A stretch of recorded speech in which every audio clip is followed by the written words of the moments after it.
first quarter, and then I thought both sides settled in and were able to go be the best version of us. Scored offensively on 8 out of 10 drives, were perfect in the red zone. We're as good on third down as we've been all year. And then defensively, to force 3 turnovers, to get 2 fourth down stops. I think the story of the game, the story of coming out of the weekend was offensively the 2 95-plus yard drives to string together and be able to methodically go, I think, 11 plays and 13 plays down the field and execute.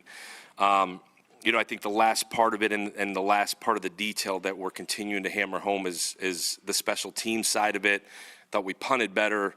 I thought our return game drastically better. And then I was disappointed about the one kickoff that got brought out, tackled it down. But still, the expectation here is to be elite on special teams, and we continue to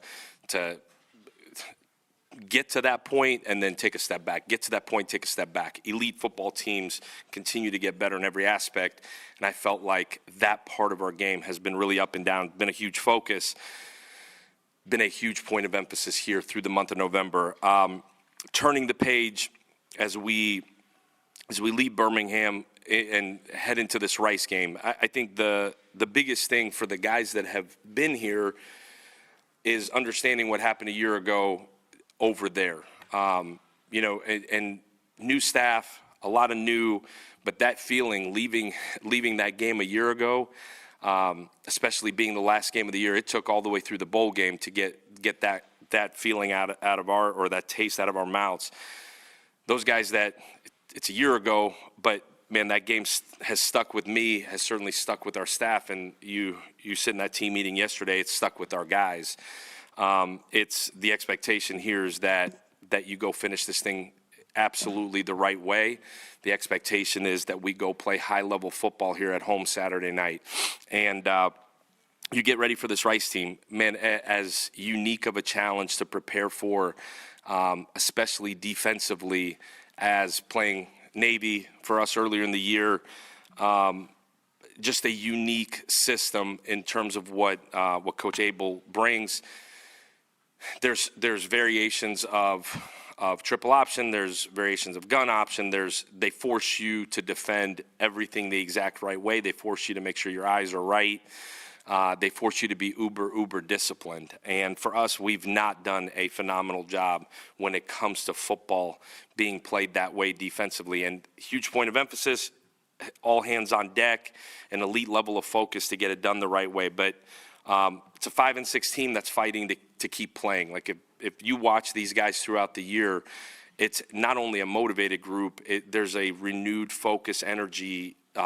You watch these guys play, there's an effort on that tape that tells you they're bought in. I don't know Coach well, but you got to flip the film on. You see these dudes play. They fly around defensively. They play high-level special teams. And then, like I said, offensively, they've gotten better week to week to week. For them, starts with the quarterback. I think a really, really good football player, almost 70% completion percentage, has only thrown 2 interceptions all year, takes care of the football, does a lot of unique things, and really special with the ball in his hands. So, again, discipline, detail in our game defensively. They spread the run game around. They make you defend the play-action pass game. It is a unique challenge. If my concern lies anywhere, it would be there. And then defensively, a similar system to what they ran a year ago. Defensive staff, there's some holdover. The defensive coordinator was the linebacker coach a year ago. There's similarities, so you feel like what you're watching is similar to what we played a year ago, and we played like absolute dog crap a year ago there in Houston. So huge for us to be able to go be the best version of us on Saturday night. There's a really, really cool vibe right now on this team. Just got done with a Tuesday practice, and when you're playing in November late, like you're waiting to see an energy level drop, or you're waiting to see if guys that maybe aren't playing as much as they want to start playing a little grab ass here and there. Like, that's not where we are. I am motivated by the fact that the energy level today was as good as it's been all year. These seniors are taking a lot of ownership in this being their last time at Ray J. And ultimately, it's about us this week. It's about these seniors. It's about our process. It's about our prep. I think we said 29 to 31 guys that'll walk on Saturday. It's a fluid number simply because there's a bunch of guys that have exhausted eligibility. There's a handful of guys that have another year left. There's a handful of guys that have waiver processes that are waiting to start. So there'll be some guys that walk that have another year. There'll be some guys that walk that are going to wait on a waiver to go through.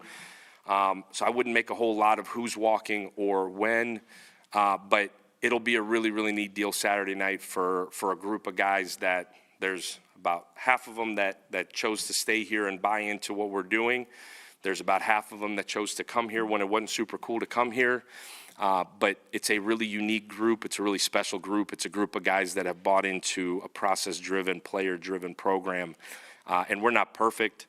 Our record would indicate as such, but it is a bunch of dudes that care about this place, that care about setting a standard and leaving a legacy here that's going to be upheld for a really, really long time. So excited for our group, excited to get to Saturday night, excited to play at home, excited to finish the season undefeated at home for the first time in a really, really long time here. And that's the expectation, that's the standard, and that's how we're preparing. So I'll open it up.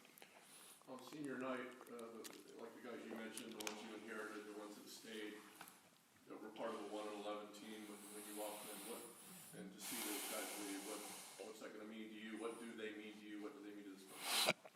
Yeah, I'll be honest with you, Joey. I tell these guys every Friday night, we meet Friday night, and it's just me and our team. And that's like my favorite 15.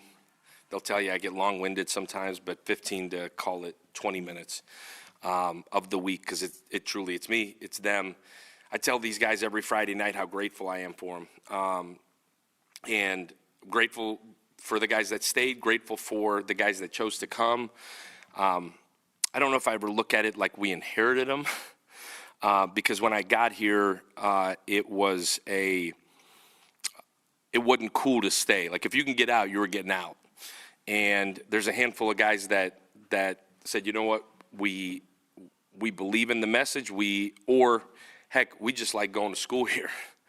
And so every situation's a little bit different. But as time went and guys developed into really good players, chose to stay, I think it speaks to our culture. And when you ask, man, what does it mean to me? It means that they bought into something bigger than themselves. They bought into giving more of themselves than ever taken from the program. And it's a group of guys that truly now believe in the process-driven way of living, the process-driven way of working, and truly buying into something that if you just put your head down, go to work, shut your mouth, and bring others with you, you understanding you don't control the end result, but gosh, man, as we've grown and gone through this, the end result has gone in our favor more than it hasn't. And I think more importantly than anything, they feel a sense of pride with what they're leaving in their rooms in terms of the standard that's been raised. One of those guys that remained was Mac, who's become a killer. He gets tied all-time program record for games played. If you could talk about what he's meant to you and the staff, and you know, bringing everybody along, the younger guys along, and just being an anchor out there and in the room as well. Yeah, I feel like we've talked about Mac a ton.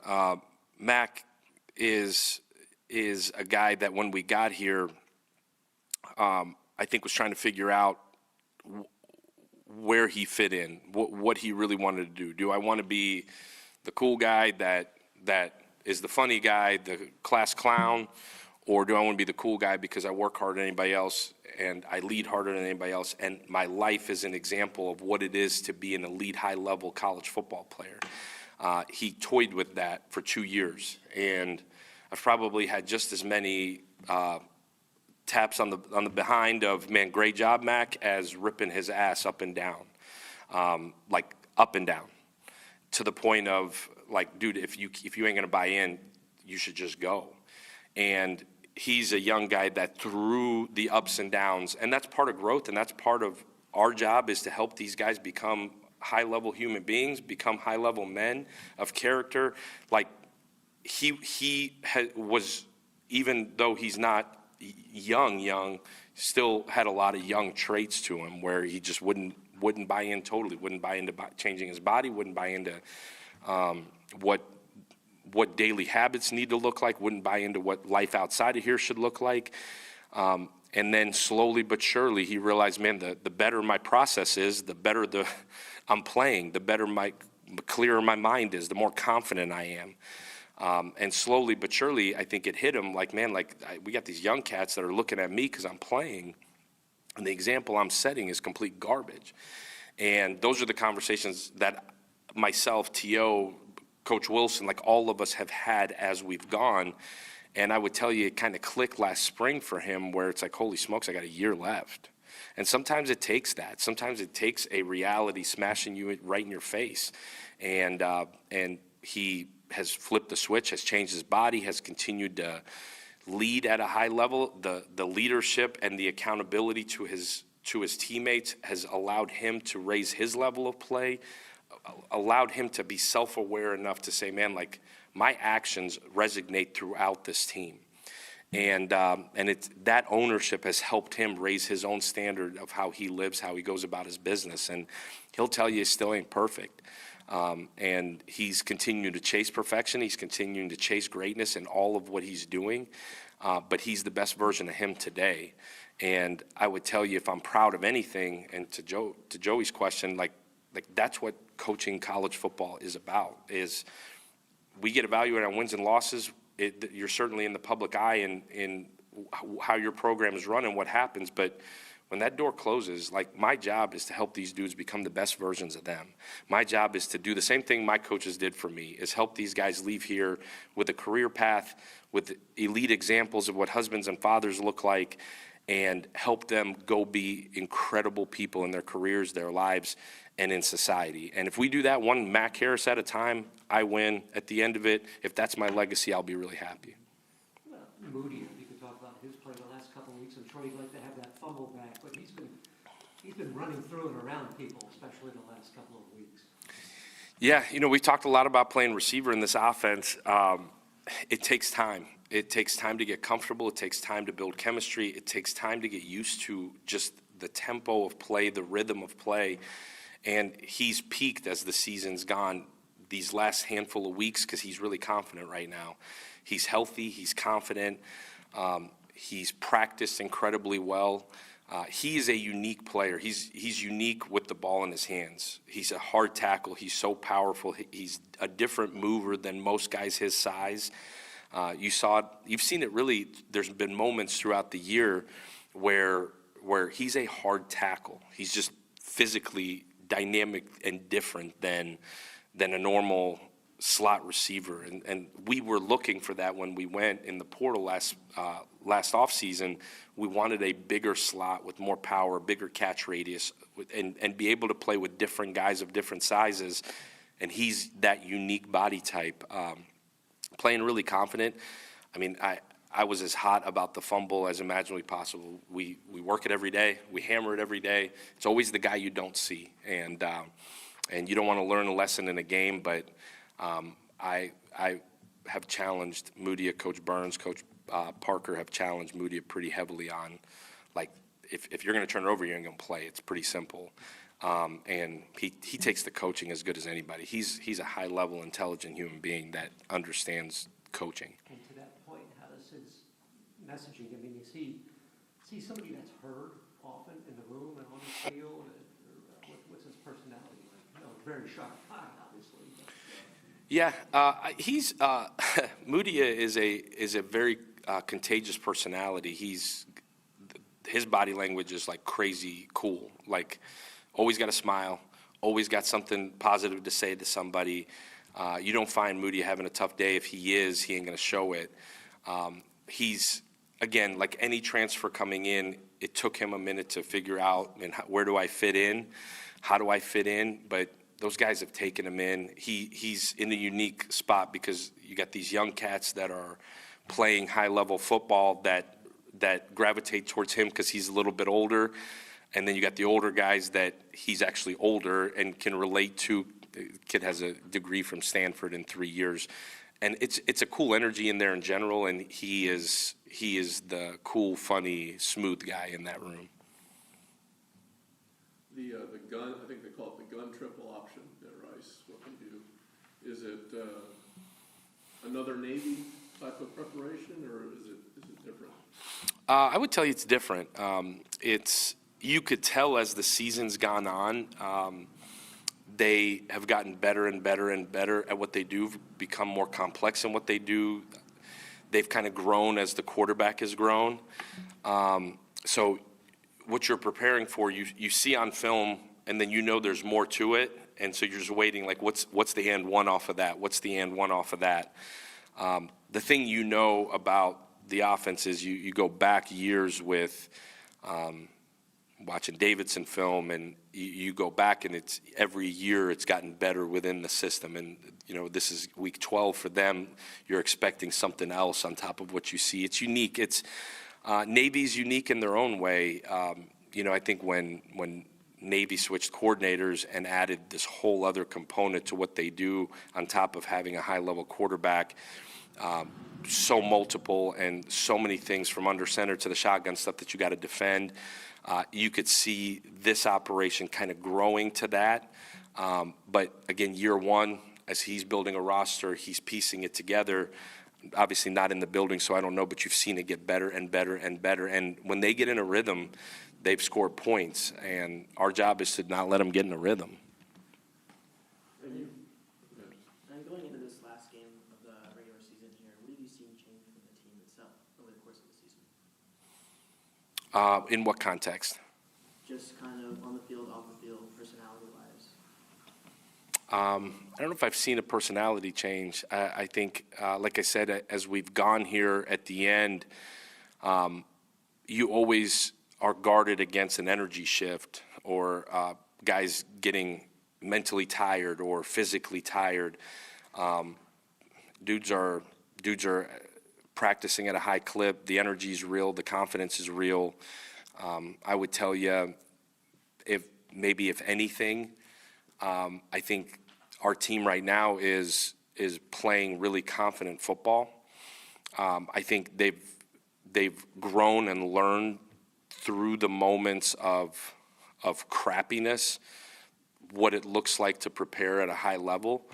I would tell you, I think they feel like how I feel, that when we're 100% on it, and when our process is elite, our effort's elite, our focus is elite, this is one of the best teams in the country right here. And when it ain't, we're just good enough to be one of the worst teams in the country and be average as average can be. And I think as you build a program, that's what you got to go through the hard to learn and come out on the other side. You got to have success to learn and come out on the other side. We've lived both sides of it, and we're continuing to learn and grow. But I would tell you the energy, the focus, the continuity, there's a real brotherhood in there, which is three years ago what we set out to build is a team full of guys that are truly going to go play for each other, which in modern day college football is really hard to do. And what about you? Do you feel like you've changed over the season as well?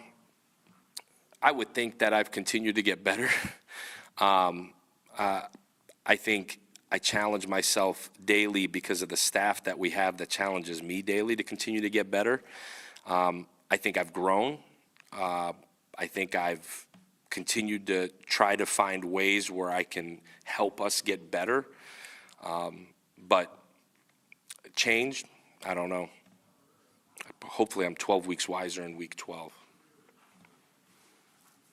When it comes to Byram, there's almost too many stats to keep up with. They're all over the map. Everything he's done, he's had such an incredible season. And obviously, he's still a young guy with a great future and options, including the NFL. When you look at him, I know you see him getting better, but what do you see for his future in terms of what he could become? Yeah, I think his ceiling is crazy high. I think he would tell you his ceiling is crazy high. I see a dude that's continued to get better every single week. He's continued to get better in the run game, in the pass game. He's continued to grow. And I would tell you from week one to where he is right now in his confidence level. And I talked about in August and July of the confidence level he has right now and the preparation he's put in. And honestly, the step back from football a year ago of watching somebody else play and honestly understanding how quick it can get away from you or get taken away from you. But his energy today was crazy. I think he's enjoying every moment. He's enjoying his teammates. He's enjoying the process. He's enjoying the work. And his energy is contagious. His work ethic is contagious. His commitment to a process is contagious. I've said it 100 times. I'm keep saying it. When you can point to your quarterback as an example of what process should look like, toughness should look like, grit should look like, personality should look like, competitive nature should look like, when that's your quarterback. And I've been fortunate to be around some really, really good ones and in their own unique ways. Guys that are playing on National Football League teams like he is. Byram is his ceiling is crazy high. It'll be fascinating to watch him as he continues to grow, and I'm excited to continue to be a part of that journey. Like he is, he's a special football player, special human, special football player, relatable in every way. Like you wouldn't find one guy on that team that's not like, man, that's my dog. And that's where his growth has come, as he's entrenched himself in the culture. He's confident, and man, I can't wait to see what his future holds. I think we all do. Do you feel like you know when a guy is ready for the next level as a college coach, and is it your duty to say you're ready or you're not ready? Yeah, I think that comes with experience because you have somebody to compare it to. I think this is you'd have to calculate it out, Joey. 20-some years for me, where you've had guys that you've worked with, you've helped develop, you've seen their game climb, and then you've seen where they've gone, and then the level of success that they've had. So you feel like man, like you kind of compare here. But Byron was going to play football for a really, really long time. I would tell you he's got a huge ceiling, like I said. Whether ready to go, I think that's something that you sit down when it's over, and he would be the first to tell you, like, those conversations are for when the season ends. You sit down and you get real evaluations from professionals in that league. You consult with people that are professionals at it, us included, myself included, and you make the best choice. And the choice that I'm going to make or help make for every young guy in this program is whatever's best for them. I've said that forever, even with the portal piece, whatever's best for them. And that's what we're here to do. We're here to set their future up, like we talked about.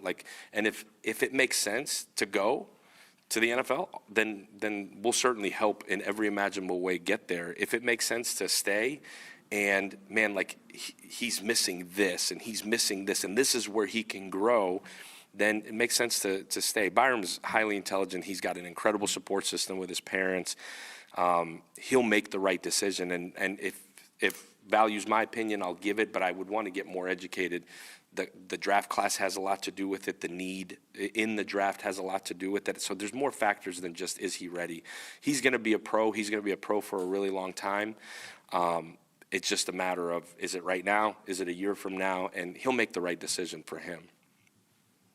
But you don't want to look too far ahead. I know and skip any steps, but when food comes out on Thursday, what are you looking for in the spread? Well, I was waiting for somebody to ask that because that may be the most important thing this week. We have committed the last couple of years as a family to frying a turkey. It was a big step, especially when you have young kids, because their involvement is critical. Like Bear is uber tied into the process. And early on, I was super nervous just because of the oil itself. I don't know if anybody's ready to hear this, but our oil fryer is actually down in Anna Maria, so we did pick up a new air fryer for a turkey that my wife texted me a picture of on Sunday. It could go either way.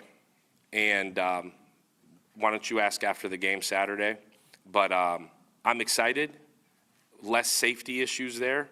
So maybe from a public relations aspect, it would be better. I have a hard time believing that it'll be as juicy and as crispy being air fried in this big giant turkey air fryer, but I wouldn't judge it till we do it. So we'll see. But I would say the fried turkey is what I look forward to the most. What do you think is the best side? That's a silly question. It's mac and cheese all day, every day. Awesome. Thank you, guys. Thanks for saving the most important for last.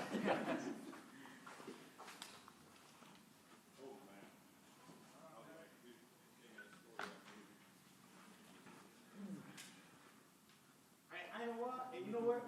I heard a little bit of it, and I said, through it all, you still my God. You still my God. Y'all let him talk crazy about me, man? Y'all let him talk crazy? How y'all doing?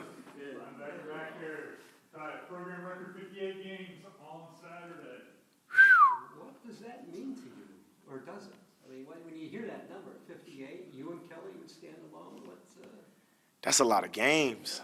That's a lot of games. I'm blessed, like, beyond measures, honestly. Like, I always say, and it's so cliche, but, like, it's so real, man. God has given me, like, the strength to be able to withstand, the worst of times and the best of times. And, he's brought me through it all. So I'm truthfully just blessed to be in this position. what has Alex done for you? I mean, he talked about your growth, your maturity, the path you took to get to this route right now as you stand here. What has he done for you? It's an easy question. Maybe there's not an easy answer, but can you try to put that into words? That's easy, man. Like, he first and foremost believed in me, and something they say in sports all the time, like, if your coach isn't on you, that's a bad thing.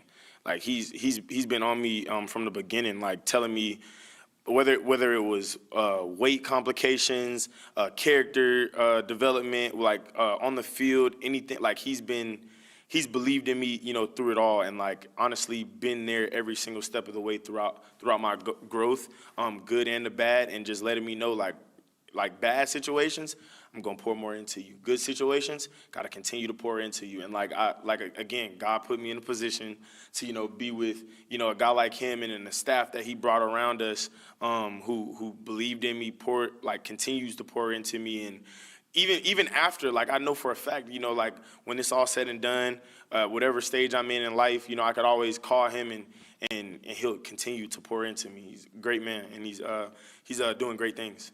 Might there be something that he said, or maybe one of the other coaches said to you at some point since they took over that really stuck with you?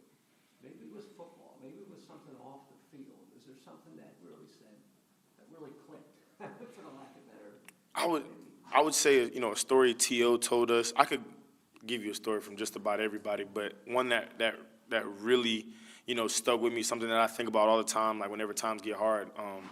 T.O. was telling the defense, a situation where, you're pretty much climbing a mountain, whether it's life, whether it's this game, you're climbing a mountain. And on that mountain, there's these valleys of monsters and, all these things that are trying to stop you from getting to the top. The goal is to get to the top. There's special things at the top. And there's going to be so many things. It's going to be darkness. It's going to be cold. It's going to be all these different type of things. But as a person and as a support system, you have to continue to go into these dark places because there's good things on the other side of it. So it may be scary. It may be something that you've never been through before, something unknown, something you can't do by yourself, whatever it is, but you just got to continue to throw yourself into those spaces and continue to push through, because on the other side is blessings. Do you feel like you've reached the other side here at USF? Nah, honestly, I feel like, that's the beauty of it. Like, the beauty of it, cliche. The beauty of it is the climb. Like, it's the journey of, being in there with your brothers and continuing to go through these battles and then falling in love with, we get to go in there again. Like, we get to go into the dark space again. And then as an older guy, being the flashlight. I can't see either sometimes, but it's being fearless and being like, okay, at the end of the day, I know, I'm going to go in here and give it all I got. And I feel like that's the moral of it, man. Like, do you always, get exactly what you want out of every situation? No, but the blessing and the gift of it all is, being able to go in there with a support system with brothers and, eventually coming out with the ultimate win, which is the confidence, the fearlessness, the ability to be able to withstand, hard things and also be able to be humble through the blessings. And going into possibly your final game here at Raymond James on Saturday, what does that kind of look like? How does that feel like for you? Again, I'm blessed to be able to do it with the guys that I'm doing it with. Like 3 years, with this staff, and obviously forever and a day here. But I'm just blessed to be able to be, right here, right now with the guys that I'm doing it with. And honestly, like, this week is probably moving faster than any week ever. Like, I feel like yesterday was Saturday. But I'm just blessed, and like, I can't wait to, share the field with obviously the guys that are going to be leaving, but with the younger guys too. Like, they make just as much as this team as us older guys. So I'm just excited, super blessed. What are you looking forward to the most? As far as what? This entire week, Thanksgiving's on Thursday. I'm looking forward to that. Obviously, my Duke's cooking, you know what I'm saying? But the guys coming over to the crib, though. So my mom's like 30 minutes down the road. My pop's going to be on the grill. I'm just going to have as many boys want to come to the house as they want, bro. We just going to fill the house up and probably throwing some football and, chill together. I'm looking forward to that for sure. I'm looking forward to the game, obviously. Love playing ball, so that's going to be exciting. And then I'm looking forward to see who's going to cry. I'm trying to see who's going to cry. I'm not going to do it. I ain't going to do it. So don't be looking at me, waiting on me to cry. It ain't happening. I ain't doing it. What's it been like being able to take the field next to Shooter from the season? It's I don't know yet. To be honest, I don't know yet, because the growth that we've made together as a team, like me and him, the growth we made, like, again, another blessing that, was sent from God. But I also can't wait to, God willing, see him play without me. And, show the world, he is who he is because of him and the work that he's put in, and, the drive that he has and the love for the game that he has, not because we're together. So I'm excited for it all, to be honest. But it's gonna be different. I'm gonna call him before, like I said, God willing, we get to play at the next level. I'm gonna call him before every game and, say our little thing we say before every game. But yeah, it's gonna be fun.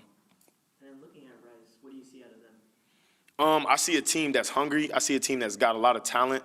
And they're putting it together, like, for real. They're gonna come out to compete.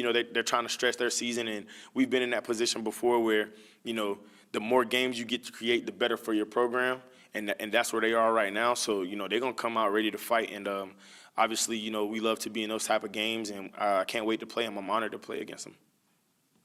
What's going to be, what has to be on the menu when people come to the house? Oh, you know the drill.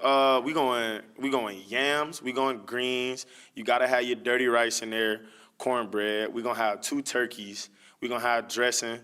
I think Pop's going on the grill for the ribs, the chicken. What else we got in there? I don't really do the cranberry. Y'all might put cranberry on your dressing and stuff like that. I don't really do the cranberry. Mac and cheese. Did I say mac and cheese? If I said it twice, I meant it, because the mac and cheese is going to be crazy. And yeah, that's really, what I'm saying, for the most part, that's baked beans.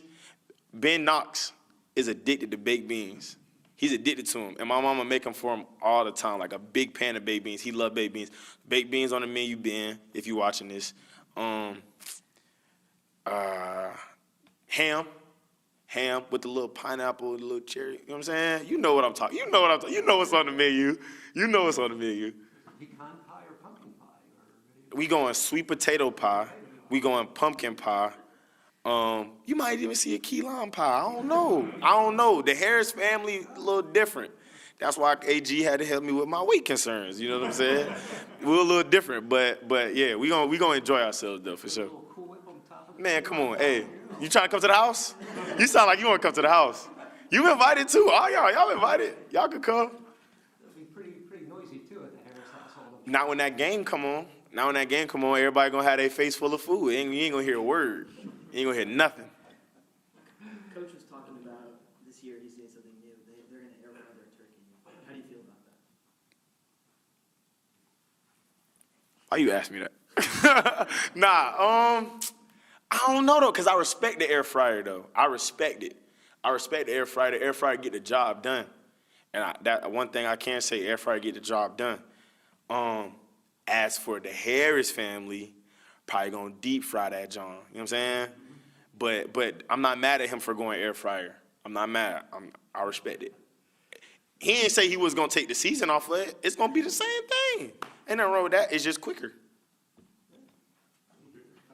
Appreciate y'all. Y'all have a good one. Bring us some leftovers. Come to the house. Ain't gonna be no leftovers. I'm bringing the dogs. I'm bringing the boys. What are you partying for, Kevin? I know, listen, better that than. Wrap up the Senate for you. I can't wait to hear this speech. How we doing? Good. Well, Cole, what's the senior day special group? You've been through a lot. I know you got to take it one day at a time here, still practicing leading up the rice, but what's the feeling as you inch your way towards Saturday? Man, I think collectively as a team, everyone's looking forward to just emptying the clip, pouring it all out, everything they have for these seniors to send them off the right way. It's a bittersweet feeling for these seniors for sure. But we're just excited to go pour it all out and just show what we can be and send these seniors off the right way.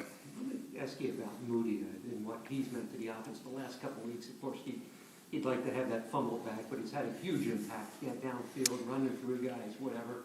Can you talk about not only his place in the offense, but really what kind of a guy he is too, off the field? Yeah, he's a really, really tough and intelligent guy. That was really clear to me when he came in. He's just got a really outgoing personality. He can talk to anybody. I've always loved him. He's, battled back and forth with a little bit of injury as the season goes on, but he comes in every day with a smile on his face, ready to work. And man, whenever he gets his opportunity, he lets it shine, So it's fun watching him. I mean, there's nothing more just exciting as an offensive lineman than when you see him running into a block where you think, oh, we're going to have to snap down and snap it again, and he just runs somebody over, jumps over them, and scores. So, I mean, he's a great dude, great leader, great player, and I'm just proud of him and what he's done. And Derek's been kind of talking about how he wanted to get in the end zone for the past few weeks. And obviously, he almost got there on Saturday. What was your thoughts on that? How did you feel about that? Yeah, man, wish he would have scored. I was really excited for that play personally. Couldn't wait to see him in the end zone. I still thought he did a great job. He was this close to scoring. I know he was disappointed. We were kind of all talking a little trash on the sideline, but no, it's fun. He's been a great part of this offense. He's been a great leader, and he deserves that. Do you think he's going to get in the end zone this Saturday? We'll see. We will see. Coach talked about the feeling after the Rice game last year, and kind of combining that with finishing the right way. Just what got putting those two things together and wanting to go out, the way you think you guys should. Yeah, so last year, I mean, that was disappointing. We had a season that a lot of ups and downs, a lot of inconsistency, and that was a game going into it that we believed, we had every right to go in and beat those guys and finish on the right note. And straight up, it was heartbreaking. That game was heartbreaking. It was tough to end on that loss. I know the guys that were here, it's definitely in the back of our mind. It's in the back of my mind for sure. And so going into this week, not only to send the seniors out on the right note, but there's a personal feeling, a personal aspect to this game that we got to go back and finish what we ultimately didn't last year. The Breakfast Club's going to turn into the Turkey Club on Thursday. Yes, it is. In hand too, or what's on tap? Oh, we'll find out. I know we got a team-wide dinner on Wednesday night with all the guys, and Thursday, I believe, after around noon, we'll be free for the guys that live within a couple hours to go home. I know I'll be going back home to Orlando, planning to take a couple guys with me. So as an offensive lineman, I mean, there's no better holiday than Thanksgiving. So I'm ready to eat. My mom's a great cook, and I can't wait. Cole, approaching the end of the season, it's not over yet, but what would your message be to fans? What are you hoping that they see from you guys on Saturday? Absolutely. My message for all the fans, anybody, unsure or thinking about going, go to the game. It's going to be a great game. This is a great group of guys. We've accomplished so much this season. We've been through so much, and I think it's going to be a great atmosphere. And, you know, the atmosphere is built by the fans. And when you look up in the stands and you don't see a single open seat, I mean, there's no better feeling. And looking forward to you guys just bringing the energy, bringing the juice, and we're gonna finish this thing the right way. What do you think the best side is for Thanksgiving? That's tough. For me, I'm pretty simple. I would say like the mashed potatoes, and that might be a personal thing because my mom makes them really, really good. But yeah, I love my mashed potatoes. Very good. All right. Awesome. Thank you guys. Have a good one.